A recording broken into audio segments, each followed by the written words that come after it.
Hello, everyone. Thank you very much for attending this webinar. My name is Michael Kubiaczyk. I'm a consultant at Secura, and I'm joined by Don Mulders, who's also a consultant here, and Micah, who's also our marketing department. You might see that it's Micah speaking now, but we're all in one room sharing a microphone, so that's why.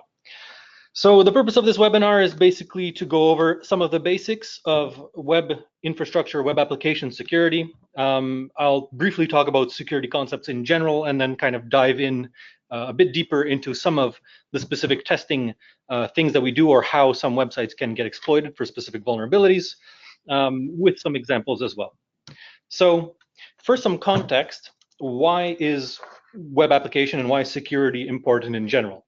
So in last year, actually, Kaspersky, who had some notoriety in the news, of course, for basically being part of the, well, yeah, affiliations with the Russian government. But aside from that, whether or not they're trustworthy, I think they are. But they ran a honeypot, which was basically a system that pretends to be a vulnerable service, which was connected directly to the internet. They had that connected to the internet for over 6 months, and they received over 12 million attacks, which boils down to 3 attempts every 4 seconds. What this means is that if you have something connected to the internet, if it's directly connected, whether at home you're just directly connected to your router and maybe that's insecurely connected, or maybe it's a webcam at home that you have connected to the router, or whether it's a website that you're hosting or at an organization somewhere, if something is publicly accessible from the internet, then it is going to get constant attention. That means that people who have skills, as well as people who have no skills, but simply download some random tool on the internet and run it, they will be scanning whatever's on the internet and trying to see if they can do anything with that. Can they break in? Can they abuse it? Can they make some money from it by using it as part of a spam network or something like this? So indeed, there is a lot of motivation to make sure that whatever internet security, whatever internet applications you have published, that they are actually secure. And of course, for your own peace of mind at home, make sure that your home network is secure. So in the big picture scheme of things, in order to actually make applications secure, in order to practice secure design, you have to know what your application actually does. So what are the functions of the application? How does it achieve those things? What external components are used? So does your application connect to a database? Does it send emails? Does it do anything other outside than the actual web application itself? Because it's easy to say, yeah, well, this is a mailing application, but then that's going to rely on additional things like databases, maybe like file systems because it stores files on a network share or something like this, depending on how you've implemented. There's many components to an actual application, and whether you see them or not, they might be accessible through the web application, and perhaps somehow they can be exploited. And it's also important to know then how does the application and infrastructure connect with unrelated components. This is especially important in large enterprises where you will have one website, but then you'll also have a lot of internal infrastructure, authentication servers, internal things that should not be publicly exposed, but since they are part of the same network overall within the organization, potentially there is a route from something that is public to something that should be private. So understanding how all of these components link together is very important to understanding what possible attacks exist against your infrastructure and your application, and potentially how those can be exploited. So those are the big picture questions, and you can do things like threat modeling sessions, like gap analysis, following software assurance maturity models like those published recently by OWASP and other organizations. You can follow these things to basically measure how your perspective, how your security looks from multiple different perspectives. And the idea is that for every type of measure, for every perspective on security, you should be seeking to move up that maturity model to have as mature a security organization as possible. But of course, this presentation is pretty short, so we're mostly going to focus on the technical aspects. So a typical tool set that would be used in web application pen testing or network investigations or anything like that would be Kali Linux.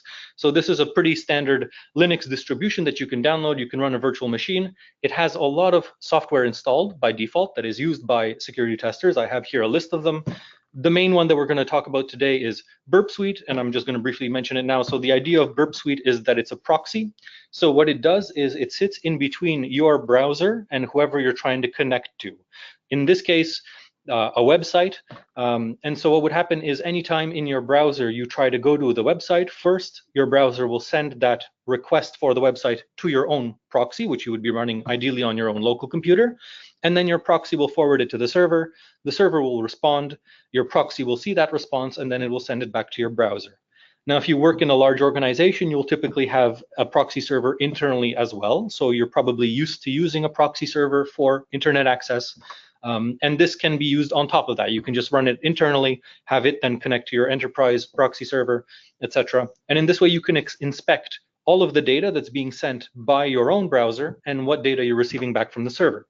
And this is the important part of actual web application testing, because ultimately, when you access a web application, this is a conversation. You are saying something to the website, and then the website is responding to you. And then based on that, you might speak back, or you might do something with what it said. You might follow whatever instructions the website gave you, and then you'll send something back, and again, the website will respond.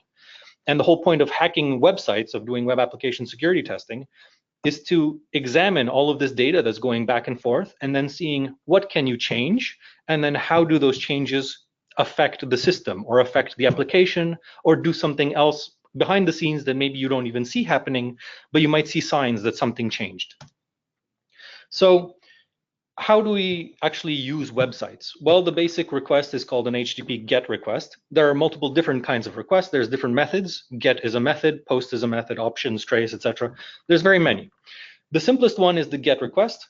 And the intention here is that the state of the application is not changed, meaning when you send a GET request, you're usually just getting some information from the web application. You're not trying to change anything.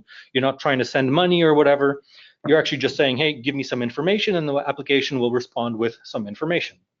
Of course, if you have any parameters in the URL, these are visible in the address bar directly in your browser.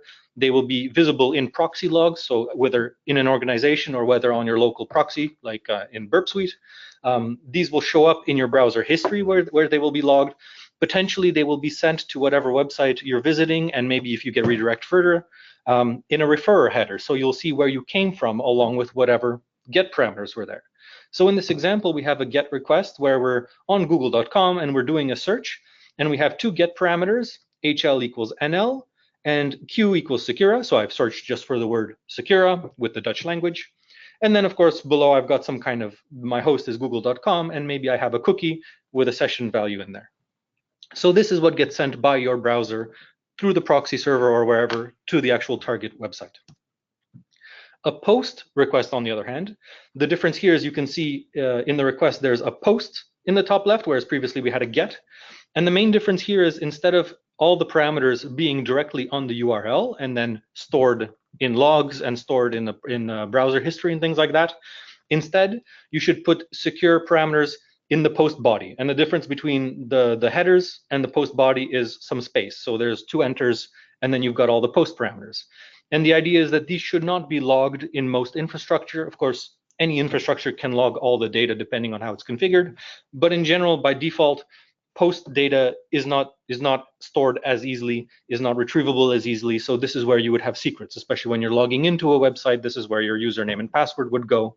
This data should not be cached. So that brings us to a very simple attack, which is called cross-site request forgery. So if we have a website like bank.com, and then on bank.com, we have a page that's pay, and then we pass it a parameter, amount is 150 euro, and destination account is my IBAN number or something.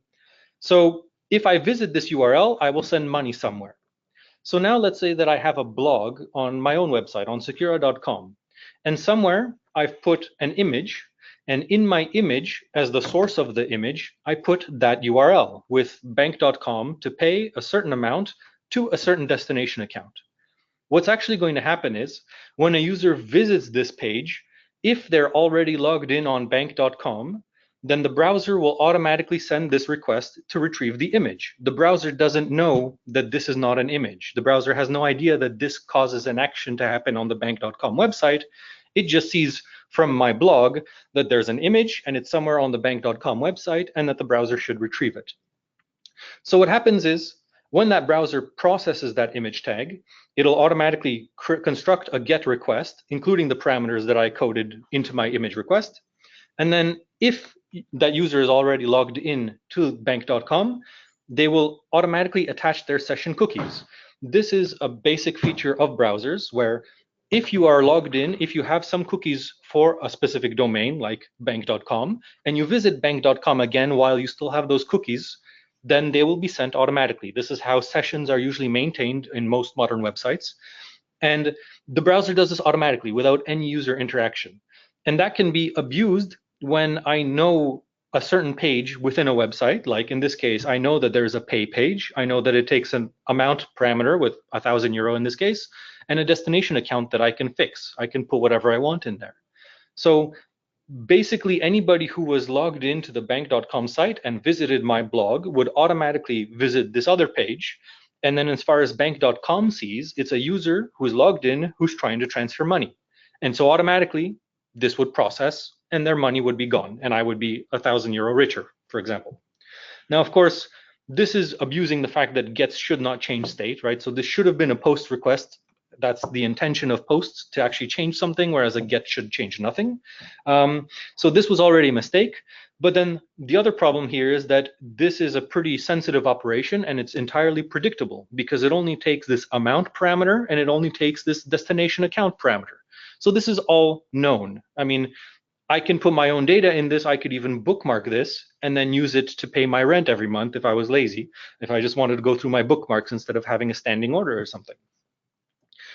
So then in order to defeat this, we need to make it unpredictable. And in this case, what was originally just two parameters, an amount and a destination account, effectively what we just do is we add a random token. So we've added this CSRF token parameter at the bottom. And as long as this is random and not predictable, as long as it's different for each user, at least over a certain amount of time, right? I mean, it can loop eventually after months or years or whatever, there will be some kind of duplication of these values eventually. But as long as it's not predictable, then this should be sufficient to protect it, because on my own blog now, I can still put an image tag, but if I only put in the amount and then my own account number, I will be missing this token, and so the server should reject it and say, hey, you don't have the token. On the other hand, if I just make a token up, or if I just use my own token here, that should not be valid for anybody else. Every other user should have a completely different token that I should not be able to guess. So even though I've hard-coded this image URL to go to the bank and transfer money however I want it, unless I have the correct CSRF token, that should just be refused by the server, and then the attack is no longer effective. So CSRF does happen. Just in the summer, Facebook was vulnerable to this with how you could search through using their query language. You could ask, how many of my friends have been in France in the last 6 months? And that query was actually not protected with any kind of randomness. And so some clever people figured out that as long as somebody's logged into Facebook, they can just issue this request and figure out all the information about their contacts. So basically, the idea of trust within websites, it's not absolute. So there's a lot of data that's flowing back and forth from the user to the website, from different components like databases and things. And whenever you're coming up with software, when you're designing it and developing it and deploying it, you really need to consider, okay, what can I trust? What can I not trust? And how much trust do I place in everything? So ultimately, nothing is 100% trustworthy because anything can be hacked. Your server can be hacked. The network infrastructure can be hacked. Different components of the internet like DNS servers and things like this, maybe your proxy can be hacked. So a lot of different parts can be compromised, like your database even. If you're at work, then maybe you have a malicious administrator, or maybe your work network is compromised because somebody came in off the street and just plugged something into the network. So there's a lot of different ways that things can go wrong. And of course, in order to make an application work, we need to simply accept that we are going to trust this. We're going to trust our web application. We're going to trust the actual operating system itself to tell us the correct time, for example. We're going to trust that we're talking to our database because we need the data in the database. But it's possible that those are compromised. So even though you have to accept that these are necessary things that you have to trust to use the website, it should always be noted somewhere that this is a choice you made, that there is a potential risk here. You've chosen to accept that risk and that you're just going to trust this component, but that choice was made, and that choice needs to be tracked somewhere in a risk register just to make sure that, yes, one day if there is a more feasible attack, if it's more likely that a component that you considered trustworthy, maybe now it's more easy to compromise because of a new vulnerability. Now you at least have somewhere written down that you trust this implicitly. Maybe you should reconsider that decision now. So we've talked about basically, can you trust user input? And no, never trust user input. But then where can user input actually go? So what is, of course, the point of user input? Well, I mean, it can go to the database, because if you're storing something somewhere, then it does need to be stored, of course, whether that's on a flat file on a file system or on a network share or in the actual database itself. It's going to go somewhere. There's going to be user input going into that database. Maybe your application generates emails, right? Like through the web app, users can fill in a form to contact your help desk. So somebody's going to receive that email. Maybe there'll be XML requests or XPath queries or LDAP. There's a lot of different places that user input can go. And if it's going to things like a command shell, where you're actually running commands on a server somewhere based on user input, or an eval statement, which might run on the server, maybe it'll run in the browser based on user input, in which case the purpose of an eval statement is just, here's user supplied code, or here's a string of code, now run it. If a user can control that string of code, then you've just given them a way to run whatever commands they want on whatever it is, a web app or a server or something like that. So there's a lot of places that user input will end up going. And potentially these are also places that users themselves will never see. Like if you have logging functionality set up. So everything that users do in your application gets logged to a file somewhere. Maybe somebody else has to log into a different application to look at the logs, or maybe they get emailed periodically or something like this. Eventually a human is going to look at that data. And again, especially when you look at log files as being the source of truth for audit. So if you look at a log file as everything in the log file is correct and happened, because of course only trusted people can write to the log file, etc., then that's a problem. Because if somehow a user can change what's getting logged in the log file, then they could put whatever they want in there. They could just say that administrator tried to delete the entire website. And if you're just looking at the log file, then suddenly you might see, well, okay, our administrator is trying to corrupt our entire website, and maybe we shouldn't trust him anymore, right? So, and in that case, you framed the administrator for an action that maybe they didn't do, or maybe you framed some other user, or maybe you used this functionality of corrupting the log file to disguise what actually you're doing, or otherwise mislead people who are reviewing this log evidence to try and construct what happened. So you really need to be careful of where user input ends up, and then how you're treating it there, and make sure that it's safe, right? So user input will go to a lot of places, and depending on how smart that place that gets that input is, potentially we can do command injection. So the idea behind command injection is that, well, we have two things. We have a system which processes commands and user input. So potentially the user can provide some input which goes into a command, which goes to some command processor, and then a way to smuggle commands within the user input. So some of the common command processing systems that we use with web applications are the browsers themselves, because of course the browser receives data back from your application, from your server, and renders that in the user's view. There's, of course, web servers, because potentially there's multiple systems configured, right? You might have a front end, and then you might have a middleware layer, and then you have some kind of database backend or some other connected systems, especially nowadays with API to API communications.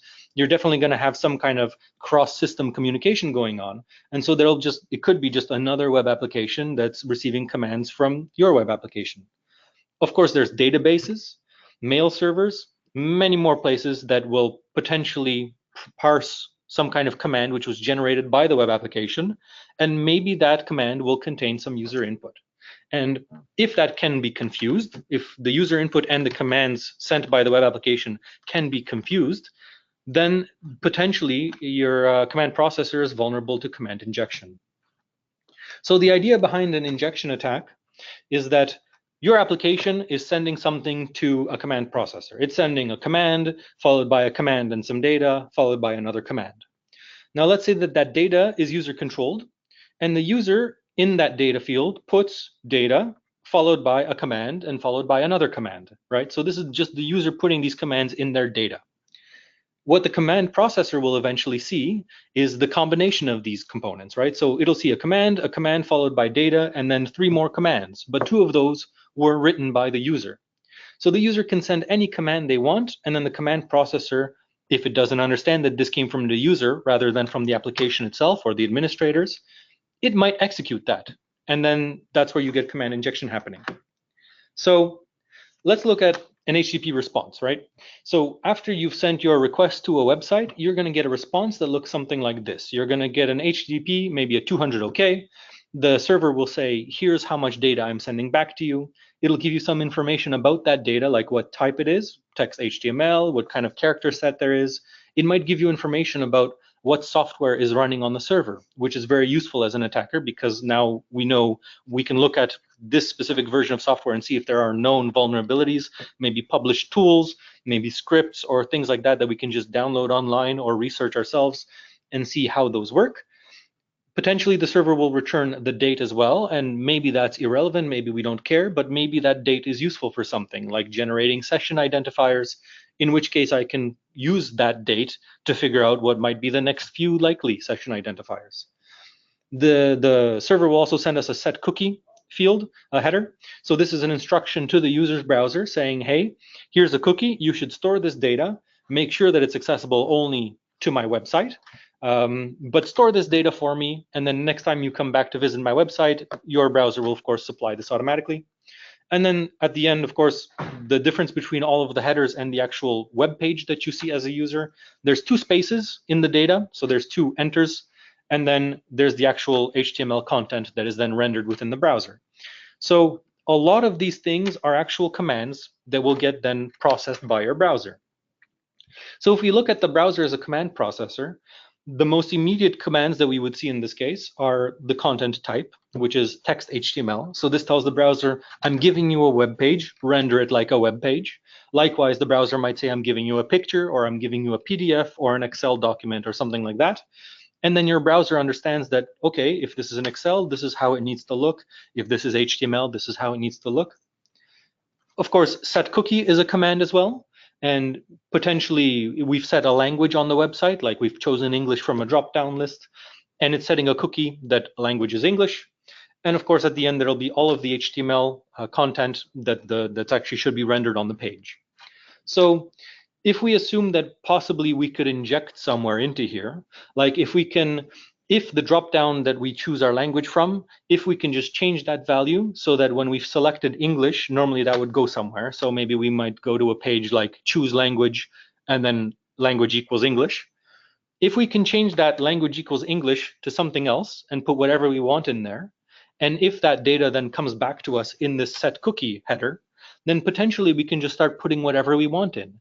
And in this case, if we're directly in a header, that might not be too exciting because maybe we can't do too much. Like maybe we could change the value of a cookie, but that's not going to be super useful.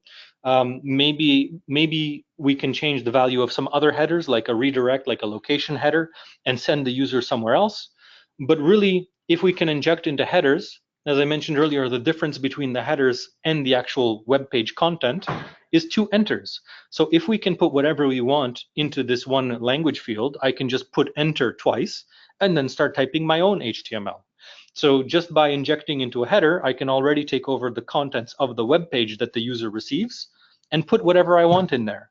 And this is kind of like cross-site scripting in a way, because ultimately we are putting whatever content we want on a target website, but it's basically header injection. So it's one step higher than that, and it's command injection on the browser itself, in a way outside of cross-site scripting specifically. And so that's one of the fears, that you really have to be considerate of where is your input coming from, how are you using it, and where is that input going? Especially if that input is going straight back to users, if you're not making sure to clean it up, to check what's in there. Did the user actually put a valid value in there? Like, is it EN or FR or NL for valid languages? Or can they just put in anything they want? Can they put enter a couple of times and start typing HTML code? If that's something they can do, then this can result in vulnerabilities.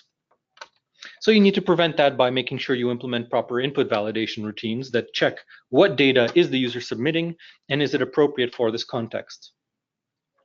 So related to header injection, or command injection in general, is reflected cross-site scripting. So the idea of cross-site scripting, and specifically the reflected kind, is somewhere I have a web server, and it takes a parameter somewhere, like in this case, I had language equals English. Here I have a param equals something. Whatever parameter you put in gets sent to the server, and in this case, in reflected cross-site scripting, the server responds with exactly what you typed in. So it's just echoing back whatever the user submitted. It's sending that right back to the user. And the problem is, if that is somewhere in the middle of a page, like maybe in your name, or maybe somewhere it says, since I chose my language to be English, maybe somewhere on the page it might say, hi Mike, welcome, please invite all of your other English friends. And if it just used whatever I typed in, if it used, instead of English, I typed in a script alert XSS tag, then if it says, it'll actually write back, hello Michael, please invite all of your script alert XSS friends. And that script is actually a command for the browser. That script tag and the code inside it, the JavaScript inside it, these are commands to the browser. When the browser sees it, it doesn't necessarily understand that I typed this in myself and the server is just echoing it back to me. It doesn't understand that. It just sees that the server replied with, here's a web page, and in the middle of the web page, here's a bunch of JavaScript that you need to run. And that's cross-site scripting, where you can put in whatever code you want into some parameter, it comes back and it executes on the user's browser. Now, if you're just doing this to yourself because it's reflected, then that's not that exciting because you're just attacking yourself in your own browser session, and what's the point of that? Well, the whole point is that you can create this link, like at the top, we've got this HTTP host script param equals script tag, and then I can mail that out to people. And this is commonly referred to as phishing, where you get an email that says, hey, maybe from Apple or from Facebook or something, your account has expired. Please be sure to log in here quickly, follow this link, and then log in, and then we'll make sure that everything's fine, and maybe you win $1 million or something. There's always a catch, and there's also something to make you feel pressured into getting it done quickly.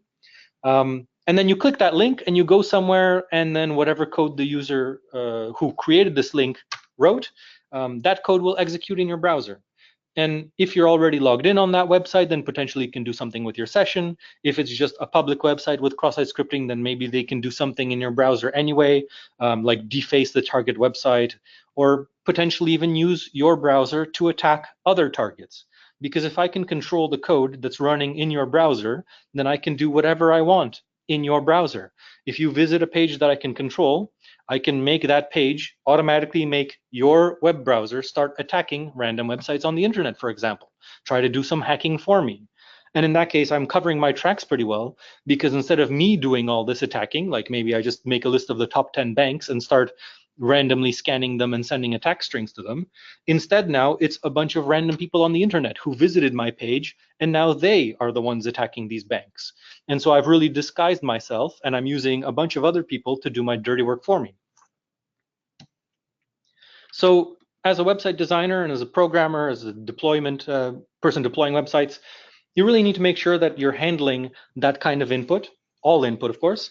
But specifically for cross-site scripting, you need to make sure that you escape the special characters that are used in commands within the browser itself. So let's say that we have in a website, you can register, you can configure your own email address, which in this case is hans@example.com. But maybe you can change your email address. You can go to your edit your profile page and change your email address, put whatever you want in there. And if that's not being validated and I can put in a script tag, then maybe anybody else who visits my profile or who views one of my posts or something like that, anywhere that they might see this hans@example.com, it might now also render this script tag. And so now this is stored cross-site scripting. So by storing my payload directly within the website, any user who sees that payload will have it execute in their browser. So now I don't have to fool anybody into clicking my link by sending them a phishing email. I've just stored it directly inside a target website, and all the users of that website are now going to be victims of my attack if they visit my page. So of course, the important part here is to escape this input. Now, in HTML, the critical characters for writing commands are angle brackets typically. So here we have this angle bracket script, we have an alert one, and we have another angle bracket with a closing script.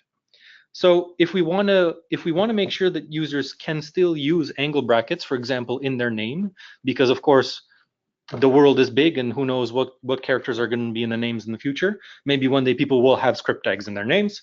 Maybe we want them to actually have those script tags visible, but we don't want them to execute as commands. And then we can use this substitution where ampersand LT semicolon is the less than angle bracket, and then ampersand GT semicolon is the greater than angle bracket. And by replacing these special characters, we've now told the browser that these should look like those special characters, but they should not act like them for the purpose of writing commands. So we've pretty much prevented command injection via this method. There are different contexts, of course, because scripts can come back in different places, so you might have to change how you sanitize it. This isn't like a one solution fits all. That's just one example. So what is the impact of cross-site scripting? Well, pretty much if I can control your browser, I can do anything I want there. I can change how the page looks. I can change where forms go. I can do actions on behalf of you. So again, if you're logged in on the bank or whatever, I can send payment requests maybe if it's predictable. I might be able to access some of your cookies, which might have session information. I might be able to request other URLs. So maybe I can actually try to fetch other data. Maybe I can try to actually use your browser to do some kind of port scanning or to do exploring your own internal network infrastructure. And maybe I can get some kind of response leaked out to me by doing that. So maybe I can actually discover some of the sensitive secrets inside an organization if a user accesses my external website. And potentially I can launch cross-site request forgery attacks, even on some protected requests, just because I have full access to the user's context. And especially for cross-site request forgery, a lot of the old protections that used to work, so for example, having HTTP only cookies so that the browser can't, JavaScript in the browser can't read the cookie value, that doesn't exactly work anymore because a lot of modern CSRF measures require JavaScript to read that cookie. So just because of going to stateless setups and things like that, some of the old protections don't work against this anymore. So there's some attacks that we basically considered mostly fixed, but because of how things are getting architected now on the internet, maybe they're a bit reopened.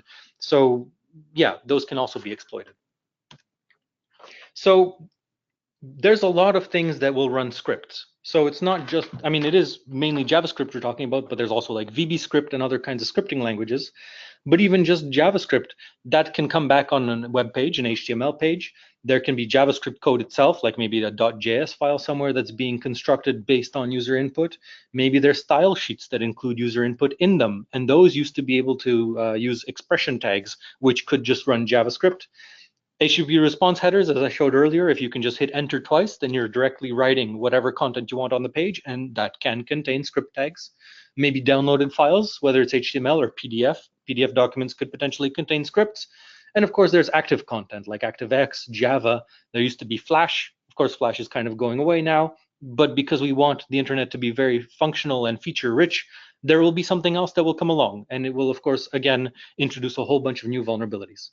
And AJAX responses, because again, we want things to be much more snappy on modern internet. And so we use AJAX and back and forth calls that are invisible to the user, but those can still be attacked. So continuing on the topic of JavaScript, potentially on your website, you're using third-party JavaScript like jQuery from Google or other things like that. You really need to consider, first of all, how do you trust that third-party code? I mean, just because Google wrote something doesn't mean that you can trust it. You, of course, should read it and make sure that it's not just some guy putting it online as a joke, or maybe that the Google administrator is also now disgruntled or something and going to quit, and so he's put whatever he wants in the JavaScript. Maybe he put something malicious in there, and if you're using it directly on your website, then now all your users might be vulnerable to attack because of that. And then maybe that over time, there will be changes made to the third-party code. So again, on the topic of jQuery, they might discover a bug in it and issue a patch, right? So do you check if the patch has fixed anything? Do you check that it's actually fixed what you were expecting it to fix and nothing else changed? There might also be the possibility that the JavaScript you're pulling in from some site will pull in further JavaScript from other websites. Can you trust that as well? I mean, maybe you trust Google, but maybe Google's going to start using something from like GitHub that's on some public repository. And if that gets hacked and now somebody else has put whatever data they want up there, now that's a vector for attacking your users. So ultimately, if you must use third-party code, audit the code and host it on your own servers to make sure that it cannot be changed just by somebody else without your oversight. And if you have to host it externally, then make sure you use script integrity tags, which basically say that this is the script I'm expecting, this is how it looks. If it changes, don't use it. So worst case, your website will just break. Some functionality might not be there if you're relying on jQuery or whatever. But that's much better than exposing your users to attacks or to being used as attack vectors against other targets and maybe framing you. So another command processor is a database. So when you're interacting with a database, the web application will send it a command which looks like select top 10 star from users where birthday equals today. So in this case, we're saying, give me the top 10 users, give me all of the data about the first 10 users from the database, from the users table, where their birthday is today, and today is a function in the database, so it knows what today is. However, if instead we can put whatever date we want, then maybe we can have SQL injection here. So if instead the database, the web application sends, select top 10 star from users where birthday equals whatever parameter the user submitted, and if they're not actually checking that the user put in a date, then maybe I can put whatever I want in there. And again, I can smuggle some commands into this string. So if I can put in a date, say 2019-01-01, followed by a single quote, followed by something, something, then what the database is actually going to see is select top 10 star from users where birthday equals 2019-01-01. Then there's a single quote that I put in. So as far as the database is concerned, the data part of this command is just that date, followed by the something something. And in this case, it would see that something something as further commands to the database. Just like the select top 10 part was a command I'm issuing to the database to tell it to do something, now that something something is also being treated as a command, because it looks like from our side, us looking at this code, we can see that yes, clearly the user put in whatever they want and it's going to the database. But the database doesn't know that that something something came from the user. It just sees it as part of the rest of that string, that command string.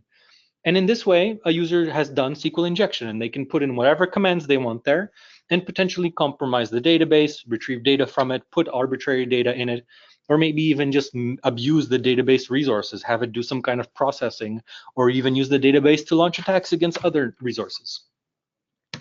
So of course, we need to protect against this. So again, it comes back down to input validation. In this case, in a database, the significant character that denotes user data, which is usually in quotes in strings, is that single quote. So since we sent in a date followed by a single quote, ideally what we should do is escape that single quote. We're going to change this input quote into input / quote. In this case, we've told the database, look, we're sending you a quote, but because we've put a / before it, we're telling the database that this quote is not the special kind of quote that denotes the end or beginning of data, but is actually just part of that data itself. So that's one simple approach. But the better solution is, of course, to use prepared statements.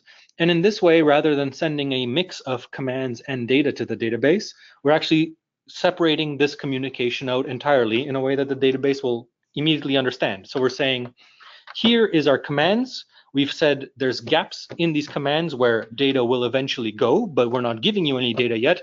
This is all of the commands that were written by the administrator that are issued by the application itself. And then we follow that up with whatever data the user submitted, which in this case could be 2019-01-01 single quote something something.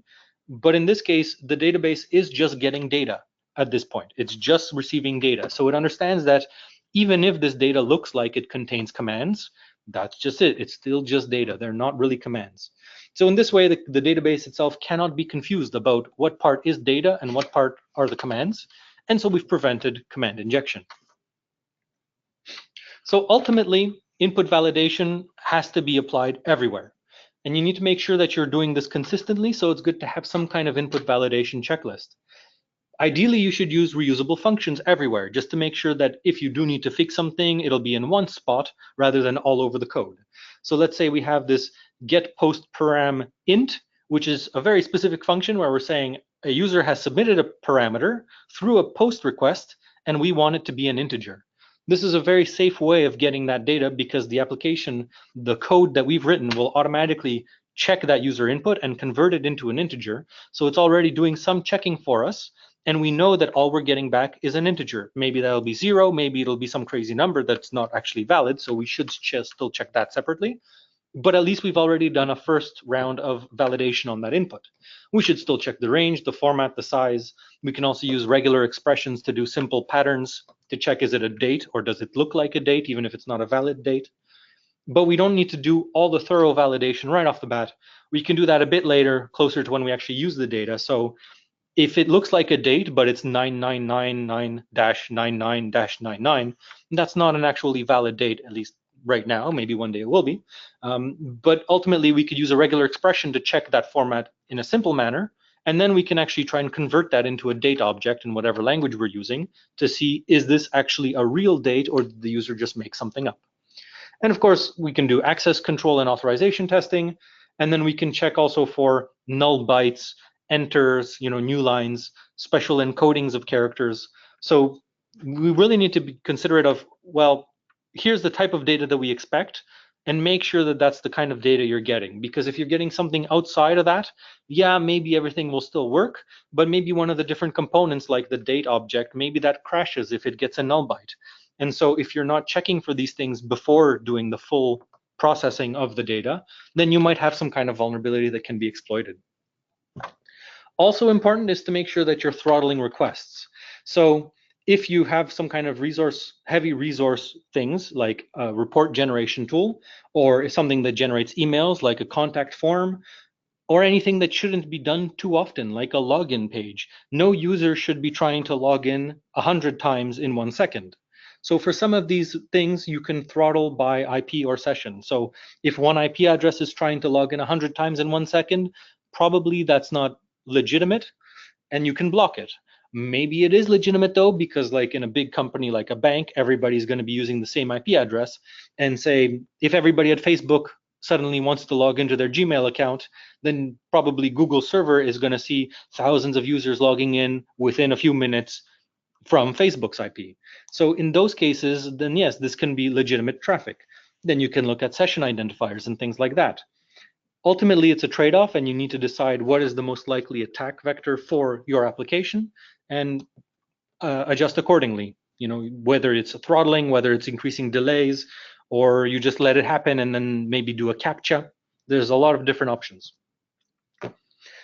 If something does go wrong, make sure you don't disclose technical details. It's pretty common to see an error message which includes a stack trace, which shows that this component failed because of this data. It's running on so-and-so server. It's deployed at this location on the hard drive. This information should not be provided ever, unless you're in debug mode. But if you're in production already and random users are accessing it, it should not be disclosed. But then there's also specific errors depending on what you're trying to access. So if I'm trying to access a contract, ID 123 on a website, and I'm not logged in, I should get an error saying that, hey, I'm not logged in. If I don't have access to any contracts at all, but I am logged in, then I should get an error saying you don't have access to any contracts. On the other hand, if I don't have access to this contract in specific, but I have access to other contracts, then it can say something like no contract with this ID found. Because if from the beginning, even if I'm not logged in, it just tells me you don't have access to contract 123, then I can probably guess that contract 123 exists, and now I want to see what's in it because I'm curious. So this gives me a target, and it makes me want to poke at it. So you need to make sure that you're doing authorization checks as well. So here we have two examples of code. So in one, we have the user accesses a page and submits a cart ID parameter, and we're converting it to an integer, and then we're sending it to a database saying, select something from the table where their cart ID is this shopping cart number. And that's fine, but I can put any number in that I want, and I can access other users' shopping carts, which might not be what you want. So potentially one solution would be to first take that cart ID that the user submitted, put it in an integer, then figure out what's the current user based on their session after they've logged in. And then when we fetch that cart ID, that cart from the database, we also make sure that it's owned by that user. So we've added an extra line of code here just to make sure that we're actually tying this cart, the shopping cart, to a specific user, but we've also made the code more complicated. So now you always need to remember to do this extra stuff anytime you're trying to access a shopping cart. And doing that for developers, that's not great, because if somebody isn't aware of this, or if they just copy and paste some code somewhere, or they forget to put this in, then it's not secure. So as a developer, you also need to be sure to architect your code in a way that is secure by default. So don't make this even optional. Make the only way to access the cart be like through a user object. So a user has to be valid, they have to be logged in, they have to have a cart, and then you can only get their cart. There is none of this pick an ID, pick a number, whatever. It has to be very specific and hard-coded so that the user just has no option and the developer has no option to make this insecure, so that it's secure by default. There's also issues regarding direct references. So again, if I can put whatever data I want in, let's say that I'm picking my language out of a country list. So I've got NL for the Netherlands.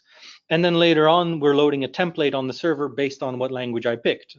In this case, we're then loading a file which is constructed out of whatever parameter I typed in. So NL, so I might load the file country-nl.template. Of course, if I can put in whatever data I want into this country parameter, then I can put in other things as well. I can put in .. which in most operating system means go up a folder. And if I put in that a bunch of times, then I can start putting in whatever file names I want. And maybe I can, instead of getting this country.template file, I can access other files on the server.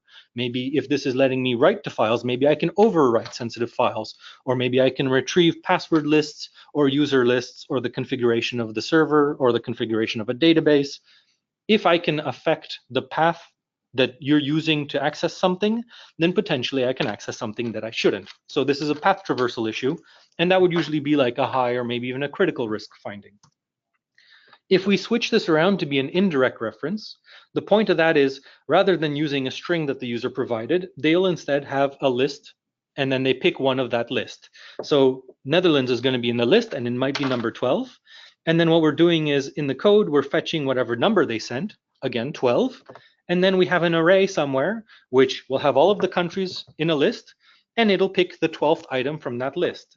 So in this case, we've made sure that there is no .. possibility, because nowhere is what the user typed in being used directly to access a file. Instead, we're going through this array, and by making this array ourselves, which has only like the Netherlands, only valid countries in it, it's not possible for a user to put whatever they want in. They can still put in weird numbers like -1 or 1,000,000, and potentially we don't have 1,000,000 countries in there, but still the error in that case is going to be, I went outside of the array and there was no data there, and so there might be some kind of error message. But then that's going to be an informational risk issue, or maybe a low risk issue. So we've traded a higher critical risk for a low or even no risk issue, just by changing how we're looking at the data and making sure that upfront the developers or the administrators have already said, these are the valid countries, you can only pick from this list by a number. So ideally, you should use indirect references as often as possible. It's possible to use direct references securely, but then you do run into the risk of, if that number leaks, so it might be something simple like NL, and that's fine, but you could use something more complicated like a long string that's random, right? But that still could leak. Somebody could be shoulder surfing, maybe somebody has access to somebody else's PC because they didn't lock it, and already then they know, I know that this is the string that they were using for a sensitive document, and maybe they can go somewhere else and access it directly. So try to use indirect references wherever possible. So that was kind of a hectic run through web application security. A very, very useful resource is OWASP. So it's the Open Web Application Security Project. I think that's what it stands for. So they have top 10 vulnerability lists. So if you've ever heard of the OWASP top 10, this is where it comes from. They also have an OWASP testing guide, which is a really good way of just, it's a checklist approach to how to test, or the things to test in a website. And it's very useful for just checking did you check everything, double checking what are the possible vulnerabilities and targets, and also getting an understanding of how to test them. And recently they also published the software assurance maturity model. So that's a good way of measuring all the different ways that you look at security as an organization or as a developer or whatever, and seeing how that stacks up with what are the industry standard best practices. So what measures should you have in place for audit, for security testing, for oversight, and things like that. So it's a good way of looking at your entire security posture in a consistent manner that should be pretty reproducible across reproducible across different targets. So again, this is from Secura. So feel free to visit our website, of course. We have in-depth training courses. This was kind of a teaser. We have a full day course like this on secure programming. We, of course, have hands-on hacking where you actually get to do some hands-on hacking, of course. We have security awareness and threat modeling sessions. Threat modeling will teach you how to look at the application, understand what are the possible risks and attacks, and then prioritize testing and securing it accordingly. We also participate in various events. So June 13th, we have the Black Hat sessions. So please feel free to attend. It's going to be a pretty cool conference. We also participate and sponsor various other conferences and events. So have a look at that. And then there's plenty of blogs, white papers. We have a SecureAware magazine. There's plenty of stuff there. So feel free to visit the website. And I believe we have some questions. Yes, currently we have one question.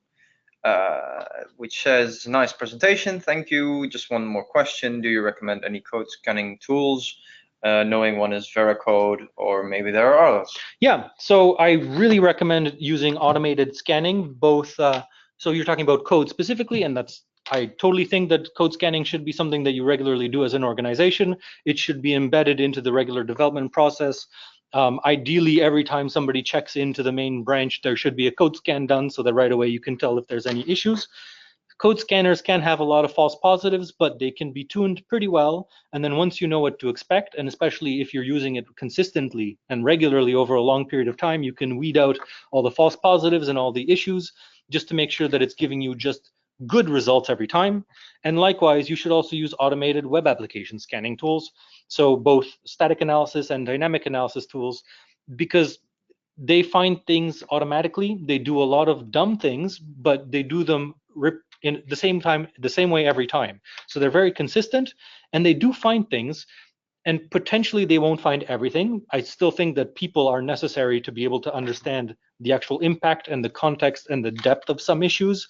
There are some things that code scanners just will never find. There are some things that web application scanners will never find, and you need a human for. However, there's a lot that automated tools can find, and getting that done ahead of time before actual people go and look at it is always good. Okay, so the second question is, if you do escape before the quotation mark, before you send something to the database, and also escape the backslash, or send the... Yes, so basically we're saying that if you send a backslash, if the user sends as input a backslash, and that gets sent to the database, you can, of course, use the backslash to escape special characters. So indeed, for strictly to protect a database from any kind of user injection using escaping, then you need to escape all of the sensitive characters that you want to prevent from being used. So the single quote is, of course, the most important command character, but the backslash itself, which can be used to escape other characters, is also very important. So in this case, if the input was input single quote and we simply put a backslash in front of the single quote, then yes, we've protected against that single quote being sent to the database as a command. But if the user now types in input backslash single quote, and we put another backslash in front of the single quote automatically, then the user's backslash will cancel out our backslash. And so that single quote still ends up going to the database. So indeed, all sensitive characters should be appropriately sanitized. So the next one is, what options do I have to check my web application externally developed has gone through secure coding? Ideally, I would like to ask for a source code scan for each release. However, this can be a pricey solution. Alternatives would be requesting a vendor to use security coding guidelines like OWASP cert coding guidelines. Are there any other options? This is a tough one because ultimately you can, of course, recommend that people use all kinds of guidelines and things like that, but guidelines don't make code secure. People can still make mistakes. There can be junior developers. There can be accidental deployments and things like that. So it's hard to say, yes, if you follow this process, your code is going to be secure. I mean, ultimately, I don't think there's anything like that you can say that, yeah, it's just going to be secure. I guess, I mean, what I've seen work in various organizations is actually requiring in contract from your third-party provider evidence that they have done some kind of investigation of their own. They should do secure code scans. They should provide you some kind of evidence that they did some kind of security review of whatever it is that they're writing, ideally. Aside from that, no, I think the best option then, which I actually have seen work, but then you need to be a pretty big company to have the clout. You need to be able to say, if I find, say, a medium or high risk issue in your code, which was caused, by your code, by you not following correct procedure or you not writing code correctly, then I'm not going to pay until you fix it. And you have to fix it within a certain amount of time, or you just don't get the money.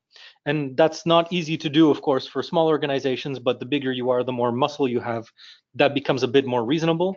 But aside from that, then yeah, you're just going to have to either review the code yourself or make sure that they're doing it and providing evidence that they're doing it. Okay. Are automated code scanners and web application scanners the go-to tools for CI and CD environments? If not, any other advice? And the follow-up to that is, of course, the idea to let developers themselves be able to check the security code. Yeah, so using automated code scanners in CI/CD environments absolutely is a good way to go. I think that's a nice way, especially because for developers, I mean, most developers are interested in technology. They're interested in playing around with tech. So if they see right away that they're getting some kind of feedback about the quality of their code, most developers are going to be actually proactive about fixing that. They're going to be interested in how that works, and they will try to fix it themselves. So that's great. That's not ideal for all situations because, again, some things won't make sense. Tools might not always make sense, so it's a good start. What I've done before is I've actually been deployed on site like a day a week or a day every 2 weeks. There's some useful metrics depending on the size of your development team. That's, if like 10 developer days might be 1 day for a security consultant to review the code they produced. And then in that case, if you're actually embedded with the developers team, what I did is I was able to stand up at their agile, whatever it is, the scrum sessions, the meetings. And then I was actually able to just immediately say, look, you guys had this sprint recently. Here's the code you checked in. Here's the bugs that happened. Here's how I exploited it. Here's how it looks in the code. Here's how you can exploit it from the web, from the user's perspective, from a hacker's perspective. And it's especially useful then to give that demo because a lot of developers, they have this really, I don't want to say myopic, but yeah, it is a certain perspective of the code that they write that, yes, I'm writing a web application and then the only way to use my web application is through the web application. But once you have a proxy installed, once you can actually just issue these requests yourself, you can write whatever you want and send it to the server without even using a web browser, then you show the developers that actually there's a lot of different ways to interact with the application. There's a lot of ways to break the rules that you've written into this user interface, into whatever interface. And that immediate feedback and demonstration, I found that to be actually very eye-opening for a lot of developers to understand that, no, I'm not just breaking your web application, I'm actually attacking the infrastructure. Okay, that seems to be all the questions for now. So. Okay, cool. Well, then I'd like to thank everybody for attending the session. I'd like to thank you for your questions as well. Again, please visit the website. There will be more webinars and presentations and talks and events that we will participate in. I hope you've enjoyed this really short introduction to security topics as well.